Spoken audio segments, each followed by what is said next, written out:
El Hospital Saskatchewan, en las cercanías del pequeño pueblo de Weyburn, alberga una historia sorprendente y poco conocida. Abandonadas hace mucho tiempo, estas instalaciones fueron testigos de un proyecto que se adelantó a su época. Comenzando en el año 1952, la investigación psiquiátrica decidió tomar un atajo, valiéndose del LSD para adentrarse en los misterios de la conciencia humana. El LSD prometía una perspectiva completamente nueva para comprender la mente y un vehículo para explorar los espacios interiores más valiosos y auténticos. Pero una década más tarde, en los 60, el LSD sentó las premisas de una revolución cultural, cuyas consecuencias desembocaron en uno de los periodos más controvertidos de la historia canadiense. 3 médicos estaban en el ojo del huracán.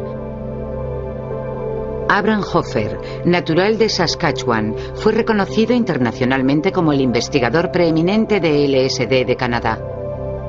After taking LSD, I knew, quotation marks, what it was like to have been mentally ill. Humphrey Osmond, un psiquiatra liberal, se convirtió en un icono del mundo de la psicodelia.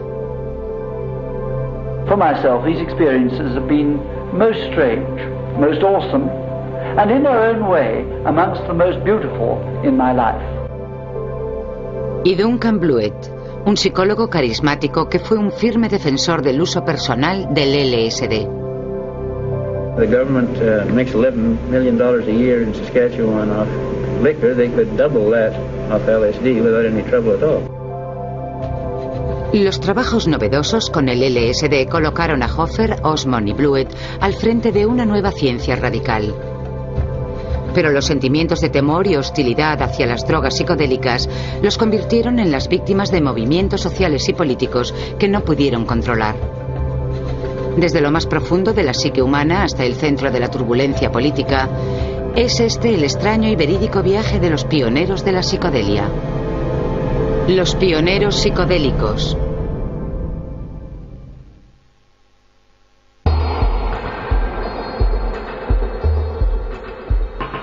Cuando se construyó el Hospital Saskatchewan en 1920, una cruel enfermedad llamada esquizofrenia había cobrado millones de víctimas en todo el mundo.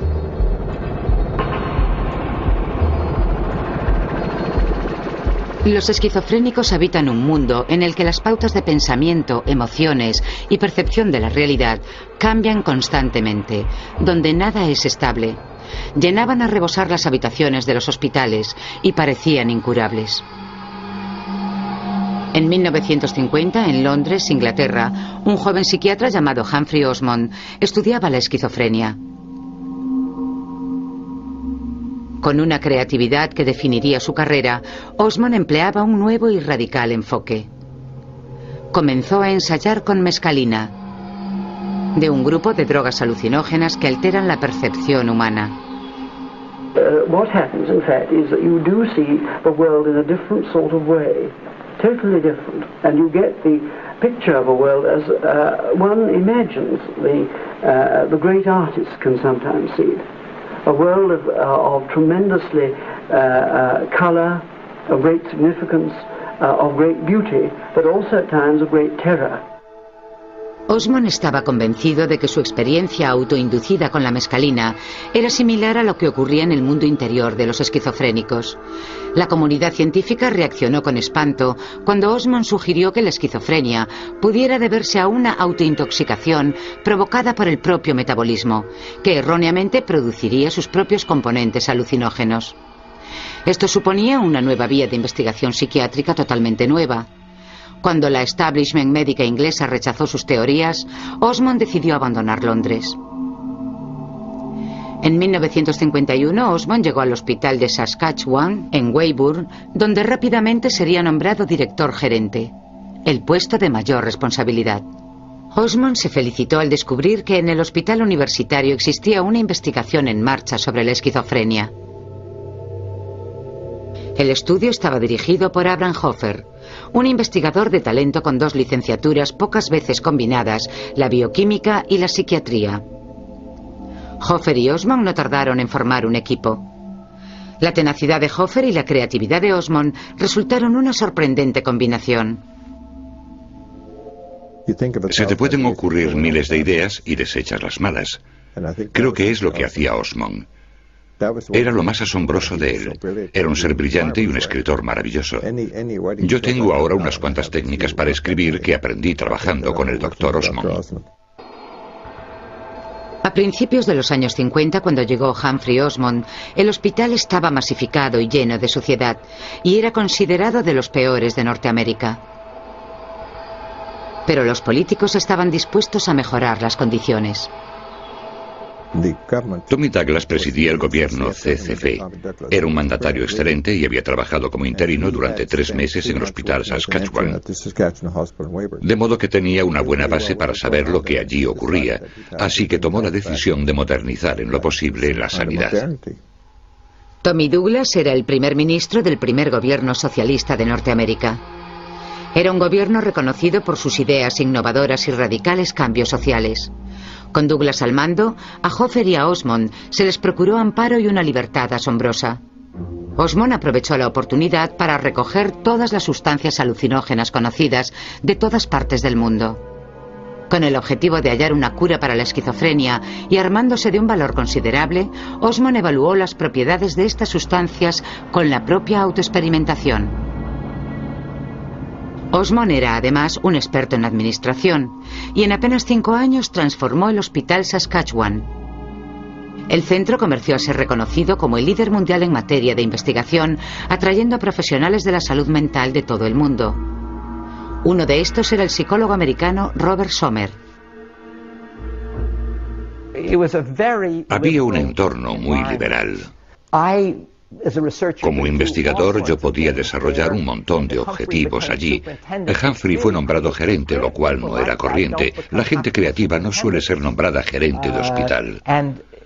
Había un clima muy experimental. Se trataba de ensayar y observar lo que funcionaba.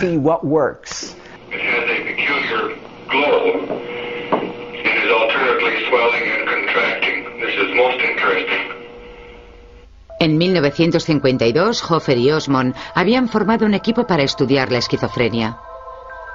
Ampliando las teorías que Osmond sostenía en Inglaterra, basaron sus investigaciones en hallar una causa bioquímica que desencadenara la enfermedad. Este enfoque contradecía la psiquiatría convencional, que en aquella época insistía en que la esquizofrenia tenía una causa puramente psicológica. Hoffer y Osmond buscaban en la fisiología de los esquizofrénicos una producción anómala de sustancias con propiedades alucinógenas. Uno de los primeros compuestos que identificaron fue un derivado de la adrenalina o epinefrina llamado adrenocromo. New chemicals allow us to experience some of the unbelievably unpleasant and sometimes quite terrifying mental agonies of the schizophrenic patient. To some extent, to put ourselves in his shoes for a few hours. La primera norma para Hoffer y Osmond a la hora de evaluar los compuestos era sentirlos en sus propias carnes. Creían que para llegar a la comprensión total de la esquizofrenia necesitaban mimetizar las sensaciones esquizofrénicas temporalmente. We found that after taking adrenochrome and adrenolutin, we were drawn into the experience much more than with other psychosis-producing drugs. We lived the experience more, like real schizophrenia. Pero el adrenocromo resultó inestable y difícil para su trabajo. Hoffer y Osmond optaron por un nuevo fármaco del mismo grupo que la mescalina. Estaba disponible desde hacía poco. Su nombre era LSD. El LSD se descubrió durante la Segunda Guerra Mundial en los laboratorios Sandoz, una compañía farmacéutica suiza. El químico Albert Hofmann estaba realizando experimentos con el cornezuelo, un hongo parásito del centeno. El 16 de abril de 1943, Hofmann ingirió accidentalmente una ínfima cantidad de dietilamina del ácido lisérgico 25 y despegó en el primer viaje con LSD. Uno de los efectos del LSD es que neutraliza los neurotransmisores del cerebro. La información que llega procedente de los sentidos está filtrada, por lo que la mente se llena de sensaciones, vivencias y emociones. El impacto sobre la mente es profundo, dando lugar a un estado de conciencia alterada y totalmente alejada de la realidad rutinaria. Se transforma la realidad. El mundo es percibido pleno de sentido y significados. Hoffer y Osmond obtuvieron el LSD de Sandoz en 1952. Después de hacer ensayos con la droga sobre sí mismos, comenzaron ensayos clínicos con individuos normales. Usaron el LSD como psicomimético. Durante un breve espacio de tiempo, el paciente se adentraba en un estado que mimetizaba la psicosis inducido por la droga. Después probaban diferentes tratamientos, basándose en el supuesto de que los tratamientos que afectaban a los individuos normales podrían también afectar a los esquizofrénicos. Already we have learned enough to feel that we are no longer guessing, no longer depending only on sensitivity to gain access to the world of our patients. El uso del LSD en el estudio de la esquizofrenia de Hoffer y Osmond se desarrolló cuando la drogoterapia aún no había dado sus primeros pasos. En 1953, sus investigaciones fueron incluidas en publicaciones médicas muy reconocidas y atrajeron las miradas internacionales. Uno de los que se sintió atraído fue el psicólogo Duncan Blewett, que llegó a Saskatchewan de la Universidad de Illinois. Estaban trabajando en un proyecto basado en reconocer su desconocimiento sobre el origen de la esquizofrenia, pero estaban decididos a encontrar la causa y buscar una terapia. Era una idea totalmente revolucionaria.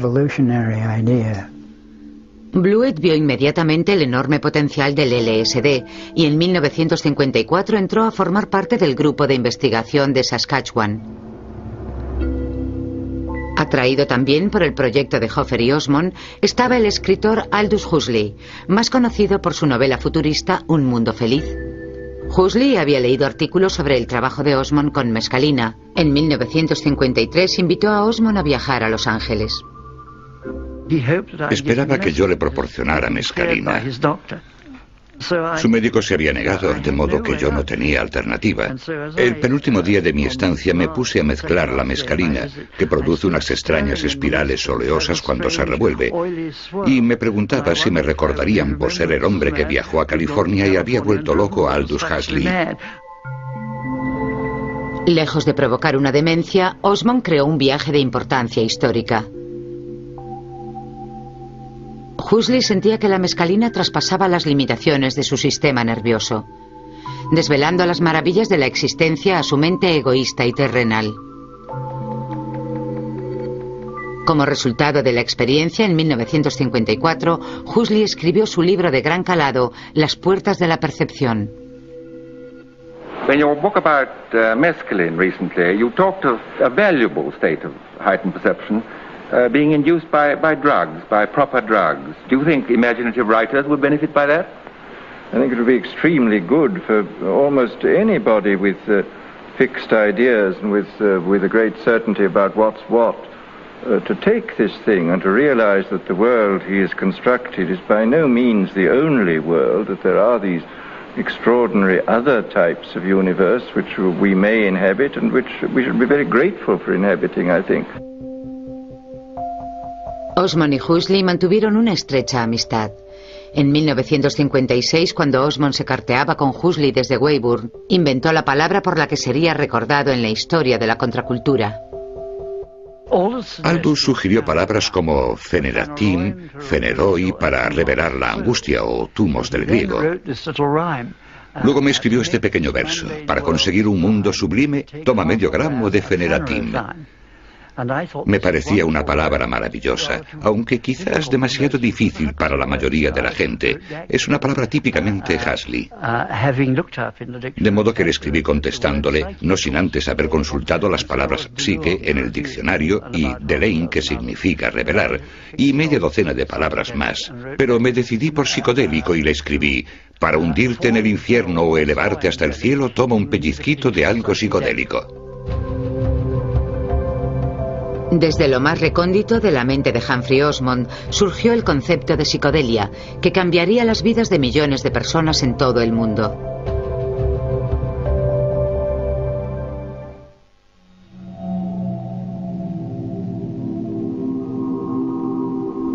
En 1954, las investigaciones llevadas a cabo con LSD en Saskatchewan tomaron un derrotero totalmente nuevo. Fue un estudio que se desarrollaba con alcohólicos. Los alcohólicos habían sido catalogados dentro de los enfermos por desórdenes de carácter. Freud no creía que fueran tratables por medio del psicoanálisis porque era imposible relacionarse con ellos, no tenían suficiente libido. De manera que puedes hablar con ellos, pero sin conseguir ningún tipo de respuesta emocional. Conocíamos grupos de alcohólicos anónimos y uno de sus principios básicos era que antes de obtener una mejoría era necesario tocar fondo. Lo malo de tocar fondo es que hay una elevada cifra de mortandad. Queríamos averiguar cómo podíamos lograr que estos tipos se hundieran sin peligrar. Así que se me ocurrió que los llevaríamos al hospital para administrarles LSD, la suficiente para pasar por una experiencia terrorífica, y cuando se recuperasen, decirles que aquello era lo que les esperaba si seguían bebiendo. Usábamos el látigo para ahuyentarles de la bebida.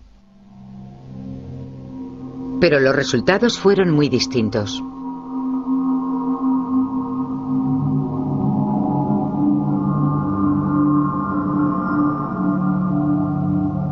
Humphrey empezó a emplear este tratamiento junto a su psicólogo.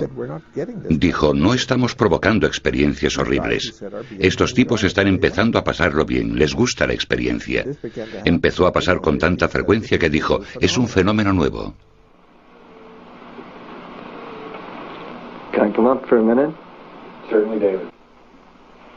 Sin saberlo, Hoffer y Osmond habían descubierto la terapia psicodélica.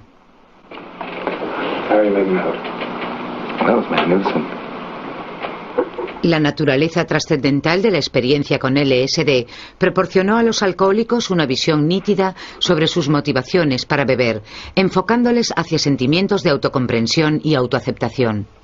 My feeling was in this that if you're sort of looking for paradise after this experience, you begin to realize that it's right here, wherever you happen to be, like where we're sitting. Durante las sesiones, los investigadores empezaron a ingerir LSD junto a los alcohólicos.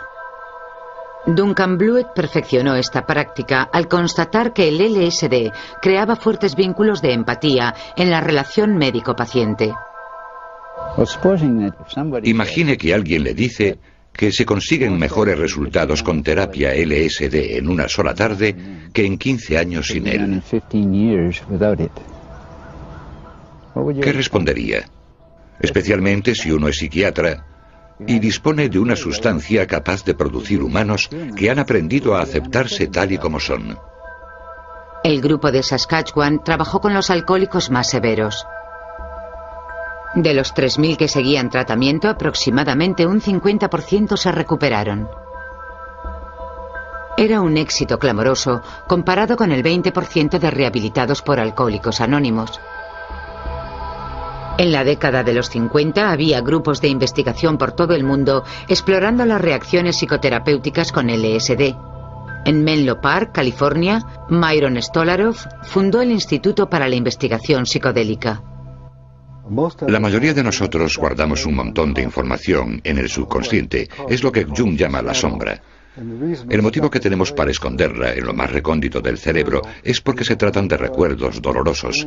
No queremos saber nada de aquello, no queremos experimentar sus sensaciones. Una de las cualidades más grandiosas del LSD es que disuelve las barreras, abriendo el acceso a nuestro subconsciente. Por motivos profesionales, Stolarov comenzó a relacionarse con Al Hubbard, uno de los personajes más pintorescos en la historia del LSD. Hubbard procedía de una zona rural de Kentucky y era un experto en drogas psicodélicas. Había consumido LSD por primera vez en 1951. Hubbard, conocido como el Capitán Trips o Viajes, utilizaba su excentricidad carismática para convencer a personajes famosos del planeta para probar LSD. Tenía varias tácticas de persuasión. Decía, por ejemplo, vivimos dentro de un gran barril que tiene solo 2 orificios para mirar a su través. Estamos encerrados en su interior y no tenemos ni idea de cómo es el mundo en realidad, ni de cómo somos nosotros en realidad. El LSD te permite romper la barrera para ver el mundo tal y como es. Es fantástico y es enorme. Aunque los métodos de Hubbard eran poco ortodoxos, se le asociaba con grandes figuras de la cultura como Aldous Huxley y con investigadores como Humphrey Osmond. Con Hubbard, el equipo de Saskatchewan empezó a refinar su método psicodélico. Entonces estábamos tratando a un gran número de pacientes alcohólicos con LSD, de modo que le preguntamos a Hubbard si quería venir a explicarnos lo que sabía. Dispusimos una de las salas y nos reunimos allí, un grupo de psicólogos, varios colaboradores y yo mismo. Todo estaba bajo control. Nos trajo imágenes y música. Le observamos mientras trabajaba y nos gustó lo que hacía.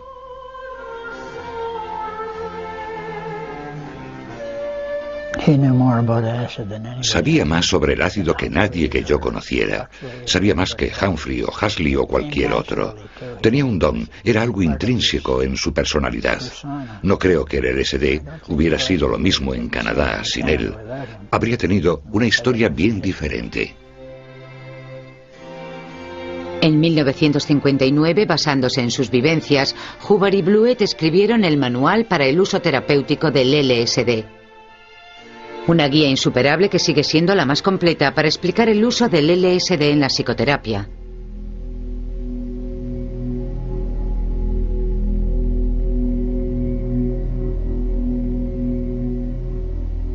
En 1956, Hoffer, Osmond y Blewett participaron en una ceremonia peyote cerca de Battleford del Norte, con miembros de la Iglesia de los Nativos Americanos.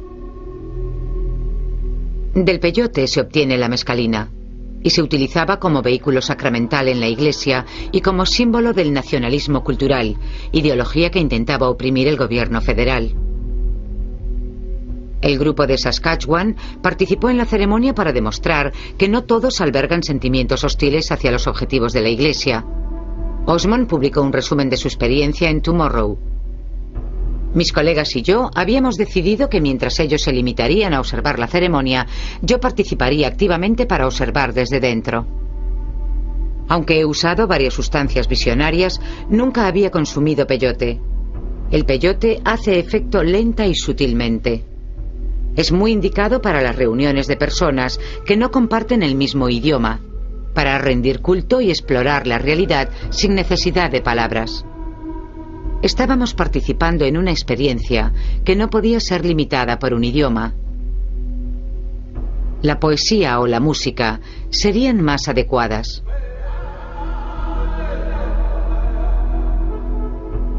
Yo era un extraño, al que habían permitido entrar en su misterio. Les agradecí su amabilidad y les aseguré que explicaría a la sociedad los detalles de su culto con transparencia y veracidad.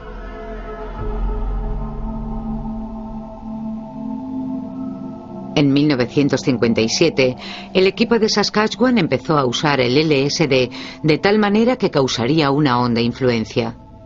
Empezaron a estudiar la influencia de la psicodelia sobre la creatividad. Entre los voluntarios más famosos del estudio estaban los integrantes de un conocido grupo de artistas, los Regina Five. Pero el trabajo que más influyó fue uno de los objetivos en la vida de Humphrey Osmond: mejorar las condiciones de los centros psiquiátricos. We look forward to a day when these great buildings will no longer be needed to house backlogs of long-stay patients. When small hospitals not more than an hour's ride from home will treat our patients and give a decent measure of privacy while they're in. En Regina habían contratado a Kyo Izumi, un arquitecto que se formó en el MIT, para diseñar un nuevo centro psiquiátrico en Yorkton. Izumi fue el primer arquitecto en ingerir LSD mientras trabajaba sobre el diseño del pequeño hospital. Well, actually, I took it at the suggestion of Dr. Osmond, who thought that it might aid in my understanding of the nature of the illness, schizophrenia, and also, in actual fact, experience some of the perceptual distortions that these people experienced.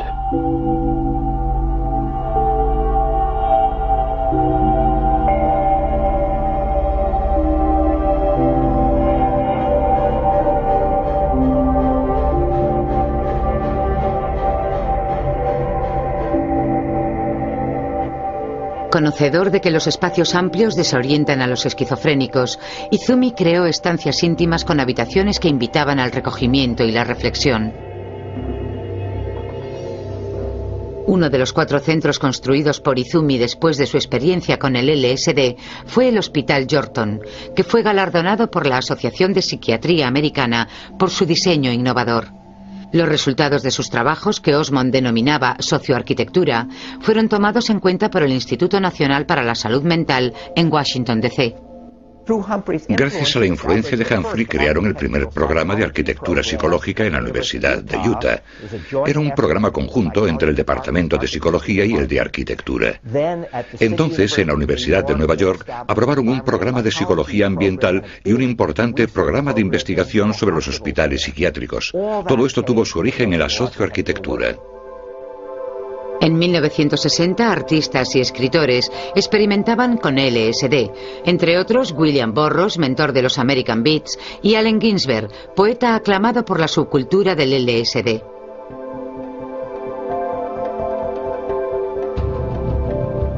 Timothy Leary, profesor de la Universidad de Harvard, que se autoproclamaría sumo sacerdote del LSD, tuvo su primera experiencia en 1962.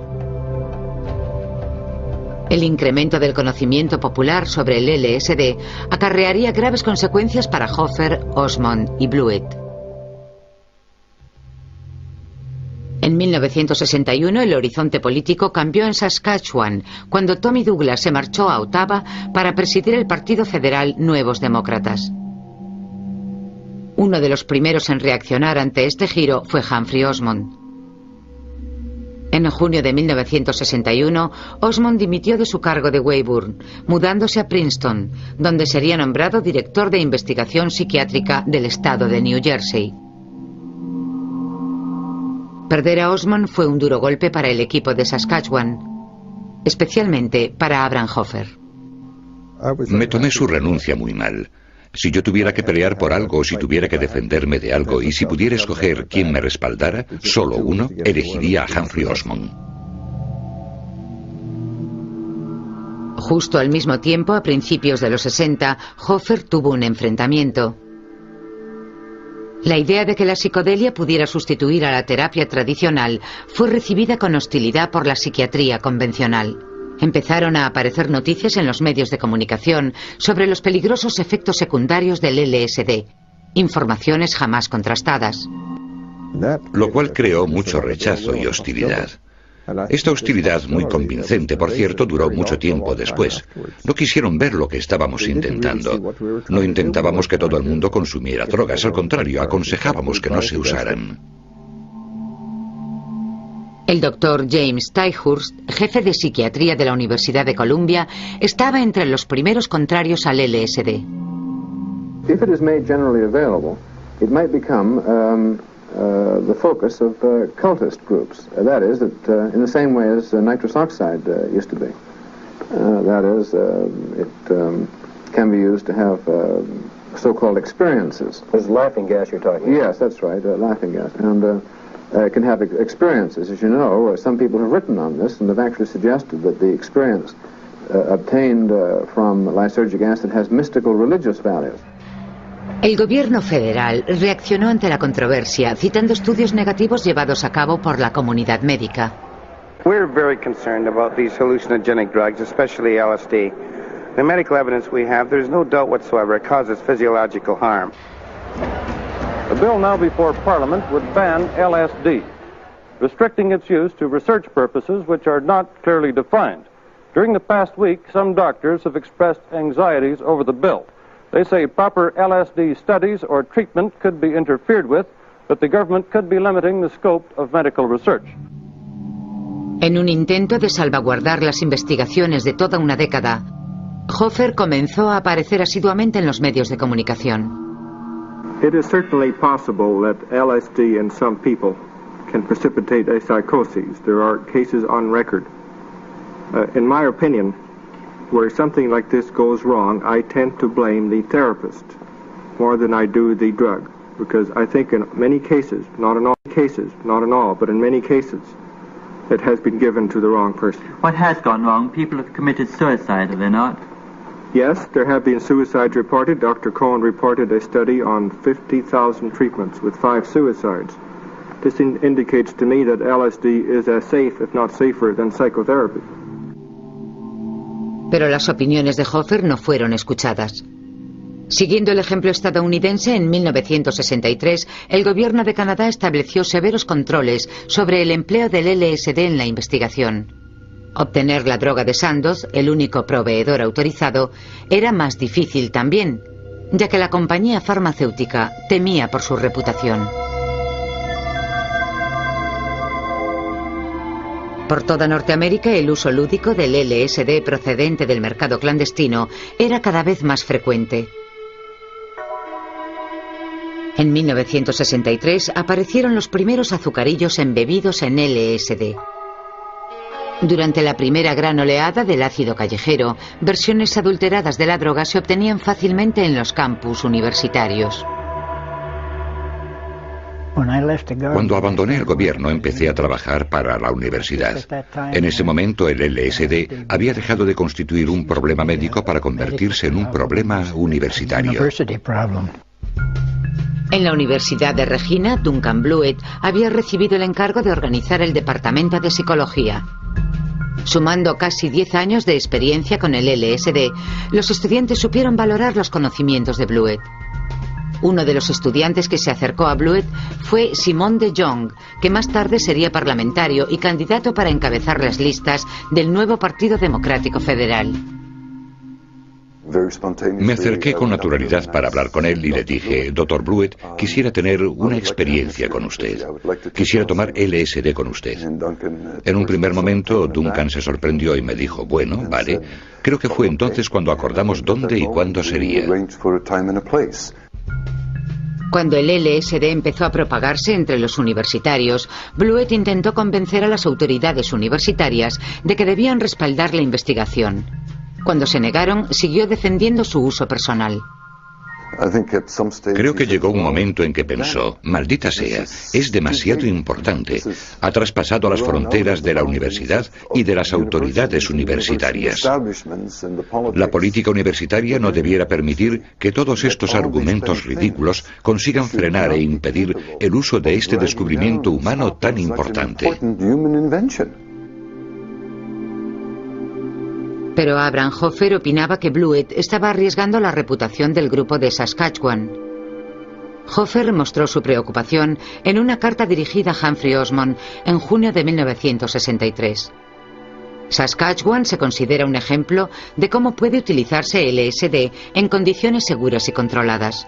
Prevalece un sentimiento entre los grupos de LSD estadounidenses de que nosotros hemos salvado al LSD de la extinción. Es exactamente lo que hemos intentado explicarle a Duncan Blewett. Lo que había unido al grupo en sus inicios fue el convencimiento del increíble potencial del LSD, y era lo que ahora los separaba. Hay que diferenciar entre la investigación y la exploración científica. Nosotros investigábamos. Blewett y los demás se dedicaban a algo muy diferente.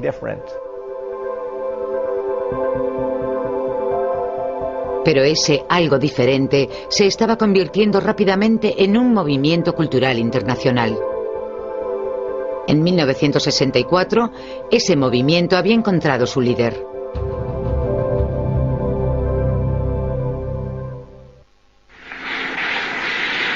The session tonight we're going to use as a voyage into your own body. The human brain receives several billion signals a minute. Your brain is being flooded with millions of coded messages from all parts of your body every second. En 1963, Timothy Leary fue despedido de la Universidad de Harvard por haber fomentado experiencias con drogas psicodélicas entre estudiantes. Volvió a aparecer en Millbrook, una finca en una zona rural de Nueva York.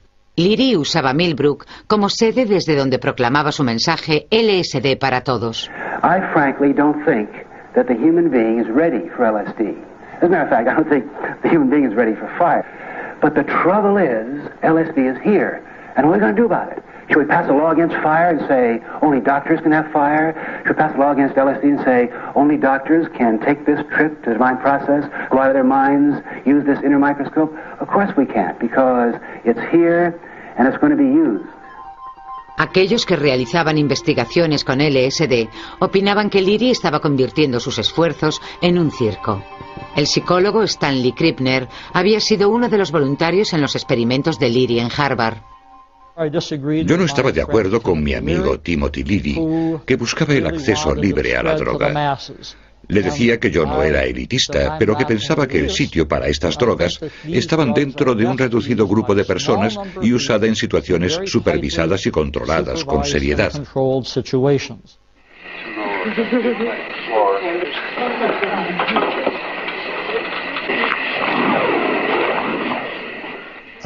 Yo nunca aprobé su proceder. De hecho, Aldous Huxley había intentado presionarle para que no lo hiciera. Aldous le dijo, mira, esto es peligroso, tienes que andarte con cuidado. Le dijo que Hoffer y Osmond se oponían, pero él contestó, ¿qué sabrán esos tipos acerca del LSD? Desde Princeton, Humphrey Osmond se unió a la batalla. Envió una carta a Leary en la que le advertía de las consecuencias de un uso irresponsable del LSD. Tu comportamiento ha sido innecesariamente peligroso, tanto para ti como para tus colegas. Es como si volases para comprobar la seguridad de un avión sin un mecánico. Ni el piloto más brillante, ni el más valiente importarán mientras haya un solo tornillo suelto. Duncan Bluen no compartía la opinión de Hoffer y Osmond sobre Leary. Much as one can decry Leary's methods, certainly they have been effective. Because, for instance, I saw a cartoon in Cavalier. I don't usually read it, but National Magazine, and a young man standing in the street is talking to a police uniform with a magnificent sunflower on the head of it. And he's saying, what, me, officer, LSD? Certainly not. This kind of humor. And the one in Playboy where the young couple, they're unrolling their Christmas presents, and this young chap is saying, good heavens, LSD, and we only sent them pot. I think this indicates the extent to which the people that Leary was trying to get in touch with were gotten in touch with. En 1966 los medios de comunicación hablaban del LSD con frecuencia. Muchos de los programas se dirigían a los jóvenes. Whether there's a difference between the black market LSD, the bathtub variety, and the type that is used by yourself and others in research experiments. Yes, there is. There is a major difference. The pure LSD, which we obtained from Sandoz, was a known chemical, whereas the black market LSD contains only 10% of the original LSD. In fact, it's possible that many of these so-called bad trips are due to the other chemicals rather than to the LSD which they contain.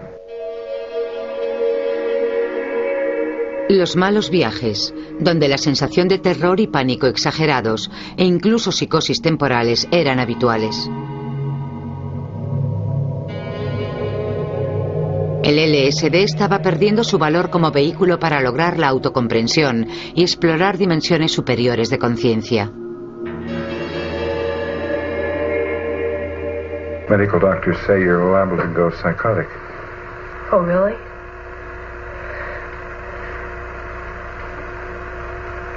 You know, I really think this is a funny thing, but if all the people that took acid, you know, when the people that I know that have taken acid, we can look out at the other people that haven't, and they can tell us we're crazy, and we can say, well, you haven't seen anything yet.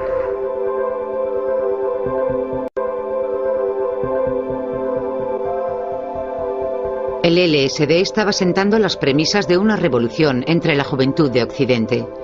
Las investigaciones que se llevaban a cabo con la droga estaban a punto de ser absorbidas por las masivas fuerzas sociales y políticas.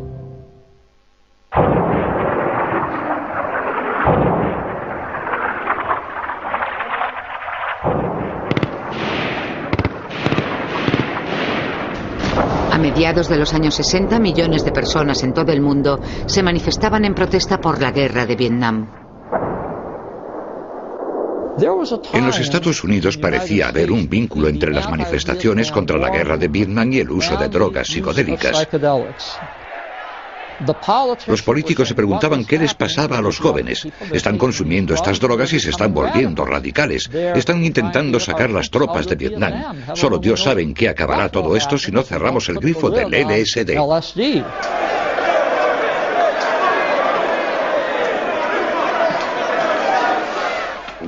Habían dejado de creer lo que les contaba su gobierno. Era un acontecimiento único. No hay muchas situaciones en la historia de la humanidad en la que un país entre en guerra y de fondo no se escuche el redoble de los tambores y los patriotas no rindan lealtad a su bandera.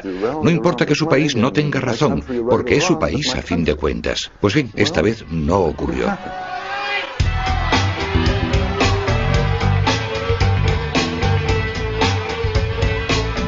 Las autoridades aprovecharon la cólera y la anarquía reinantes para confirmar que el LSD causaba estragos entre los jóvenes.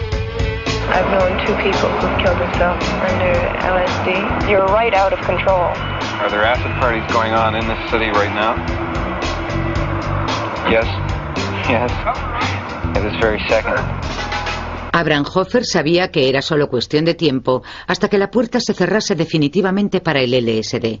Propuso una idea para erradicar el consumo clandestino. I don't see why any reputable person who wishes to explore it couldn't do so with the help of a physician who could stand by in case he gets into difficulties. Wouldn't it be healthier then to try and arrange places under proper supervision where this could be done? Now, I admit it's not going to happen tomorrow, maybe never, but I think it would be better to try and achieve these places than it would merely to go out and play with what you can get on the black market. Pero ya era tarde. El terror de la sociedad hacia las drogas aumentaba y produjo un efecto decisivo. En marzo de 1966, el presidente de los Estados Unidos, Lyndon Johnson, decretó que la tenencia de LSD era delito. En el mismo año en Canadá, una decena de sucesos con LSD protagonizaron titulares sensacionalistas en los medios. En noviembre de 1966, durante el programa informativo W5, la actriz Pamela Hyatt se sometió a una terapia con LSD. A moment ago you were saying you're ugly. You weren't pretty enough. Pretty enough for father to love you? Yes. Pretty enough for anybody else to love you? Yes.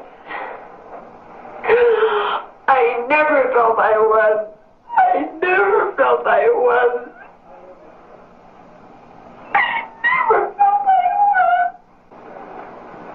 El domingo por la noche, esta experiencia emocional que padeció Hyatt entró en millones de hogares de todo el país. El público puso el grito en el cielo. En febrero de 1967, el líder de la oposición, John Diefenbaker, llevó el asunto del programa de la W5 ante la Cámara de los Comunes. Para Diefenbaker, la retransmisión era una flagrante explotación e inducción hacia actos criminales que clamaba una intervención del gobierno. En marzo de 1967, el suicidio, asociado con el consumo de LSD de un joven de Toronto, se publicó en todos los periódicos de la nación. Un mes después, el 23 de abril del 67, el gobierno canadiense aprobó un decreto que prohibía el LSD. Todos los trabajos de investigación del equipo de Saskatchewan fueron abandonados inmediatamente.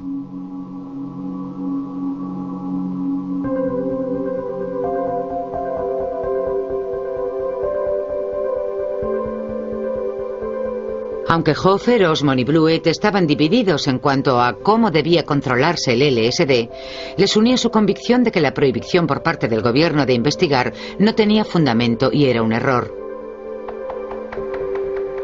De haberse evitado la histeria colectiva y de haber seguido adelante con la investigación responsable, no se habría perdido una de las oportunidades más importantes de la historia de la psiquiatría. Creo que si se lleva a cabo como es debido, El individuo puede ahondar en su personalidad, puede aprender a conocer sus propios problemas. La persona se hace más tolerante a las experiencias ajenas, quizá volviéndose más emprendedor y tal vez más creativo. A la sociedad le vendrían bien ideas nuevas. Creo que si motivamos a la gente para que tengan ideas útiles, tanto mejor nos irá.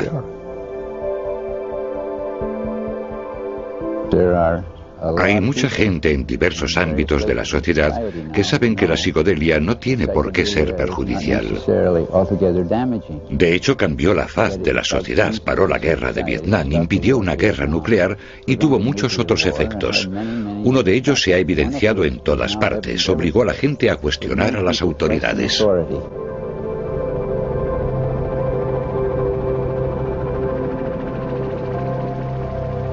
Disponemos de evidencias de que la psicodelia usada correctamente puede aumentar la comunicación y el entendimiento entre aquellos que la consumen. Estos hechos no han sido demostrados porque demostrar algo no es fácil. Tenemos que asumir que nos enfrentamos con aspectos de la mente humana que tal vez sean más oscuros y misteriosos que los abismos del espacio y del tiempo. Humphrey Osmond.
El Hospital Saskatchewan, en las cercanías del pequeño pueblo de Weyburn, alberga una historia sorprendente y poco conocida. Abandonadas hace mucho tiempo, estas instalaciones fueron testigos de un proyecto que se adelantó a su época. Comenzando en el año 1952, la investigación psiquiátrica decidió tomar un atajo, valiéndose del LSD para adentrarse en los misterios de la conciencia humana. El LSD prometía una perspectiva completamente nueva para comprender la mente y un vehículo para explorar los espacios interiores más valiosos y auténticos.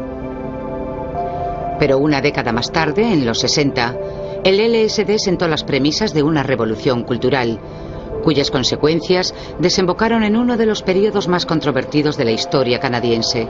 Osmond se felicitó al descubrir que en el hospital universitario existía una investigación en marcha sobre la esquizofrenia. El estudio estaba dirigido por Abraham Hoffer, un investigador de talento con 2 licenciaturas pocas veces combinadas, la bioquímica y la psiquiatría. Hoffer y Osmond no tardaron en formar un equipo. La tenacidad de Hoffer y la creatividad de Osmond resultaron una sorprendente combinación. Se te pueden ocurrir miles de ideas y desechas las malas. Creo que es lo que hacía Osmond. Era lo más asombroso de él. Era un ser brillante y un escritor maravilloso. Yo tengo ahora unas cuantas técnicas para escribir que aprendí trabajando con el Dr. Osmond. A principios de los años 50, cuando llegó Humphrey Osmond, el hospital estaba masificado y lleno de suciedad, y era considerado de los peores de Norteamérica. Pero los políticos estaban dispuestos a mejorar las condiciones. Tommy Douglas presidía el gobierno CCP. Era un mandatario excelente y había trabajado como interino durante 3 meses en el Hospital Saskatchewan. Grupo de drogas alucinógenas que alteran la percepción humana. What happens, in fact, is that you do see the world in a different sort of way, totally different, and you get the picture of a world as one imagines the great artists can sometimes see it. A world of tremendously color, of great significance, of great beauty, but also at times of great terror. Osmond estaba convencido de que su experiencia autoinducida con la mescalina era similar a lo que ocurría en el mundo interior de los esquizofrénicos. La comunidad científica reaccionó con espanto cuando Osmond sugirió que la esquizofrenia pudiera deberse a una autointoxicación provocada por el propio metabolismo, que erróneamente produciría sus propios componentes alucinógenos. Esto suponía una nueva vía de investigación psiquiátrica totalmente nueva. Cuando la establishment médica inglesa rechazó sus teorías, Osmond decidió abandonar Londres. En 1951, Osmond llegó al hospital de Saskatchewan, en Weyburn, donde rápidamente sería nombrado director gerente, el puesto de mayor responsabilidad. Desde lo más profundo de la psique humana hasta el centro de la turbulencia política, es este el extraño y verídico viaje de los pioneros de la psicodelia. Los pioneros psicodélicos.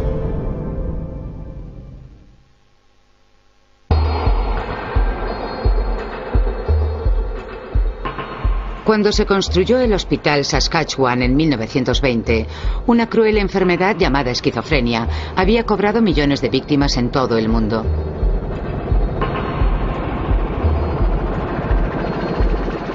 Los esquizofrénicos habitan un mundo en el que las pautas de pensamiento, emociones y percepción de la realidad cambian constantemente, donde nada es estable. Llenaban a rebosar las habitaciones de los hospitales y parecían incurables. En 1950, en Londres, Inglaterra, un joven psiquiatra llamado Humphrey Osmond estudiaba la esquizofrenia. Con una creatividad que definiría su carrera, Osmond empleaba un nuevo y radical enfoque. Comenzó a ensayar con mescalina. De un grupo, 3 médicos estaban en el ojo del huracán. Abraham Hoffer, natural de Saskatchewan, fue reconocido internacionalmente como el investigador preeminente de LSD de Canadá. After taking LSD, I knew, quotation marks, what it was like to have been mentally ill. Humphrey Osmond, un psiquiatra liberal, se convirtió en un icono del mundo de la psicodelia. For myself, these experiences have been most strange, most awesome, and in their own way, amongst the most beautiful in my life. Y Duncan Blewett, un psicólogo carismático que fue un firme defensor del uso personal del LSD. The government makes $11 million a year in Saskatchewan off liquor. They could double that off LSD without any trouble at all. Los trabajos novedosos con el LSD colocaron a Hoffer, Osmond y Blewett al frente de una nueva ciencia radical. Pero los sentimientos de temor y hostilidad hacia las drogas psicodélicas los convirtieron en las víctimas de movimientos sociales y políticos que no pudieron controlar.